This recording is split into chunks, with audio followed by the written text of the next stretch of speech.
Hi, Barry Spencer, co-creator of Wealth with No Regrets, here to talk with you about the misguided nature and misunderstandings that come from focusing too much on returns. Because returns are one thing or another. They will be what they will be. Very few people, you can't really control. I should say not few people. You can't control what the investment return is going to be. But the thing is, they often take those same return ideas and then apply them to very many disciplines. I'm going to share an example of a wonderful couple who came in and sat down with me just the other day.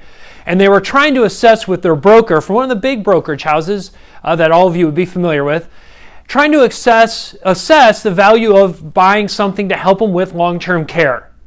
Well, the big assessment, the number one assessment they were looking at was what would the return be on the money that would be put into the long-term care contract with the insurance carrier. And they said, well, it'd be this percentage. I don't remember what the percentage it was based on what the advisor gave them. And I said, that's fine. Maybe that works. Maybe it doesn't work. Did you also talk about the other elements that go into a decision about long-term care that has nothing to do with returns? For instance, if you set up a contract correctly, being able to use that money for long-term care costs at that time when it might be needed tax-free.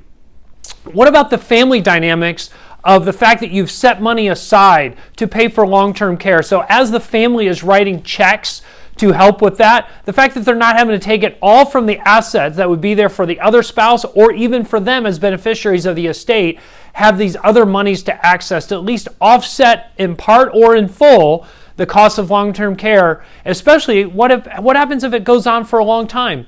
The other factor to be considered would be genetics and longevity that you have in your life, as well as other conditions, as there's Alzheimer's or dementia or other factors that are part of that decision, and your genealogy as well. So many more factors go into making this and so many other financial decisions when it comes to your future and your retirement beyond investment returns of a product or an investment. I'd strongly consider that you would consider the other elements that go into these decisions so you can live and retire confidently going forward and feel good about all the decisions you make.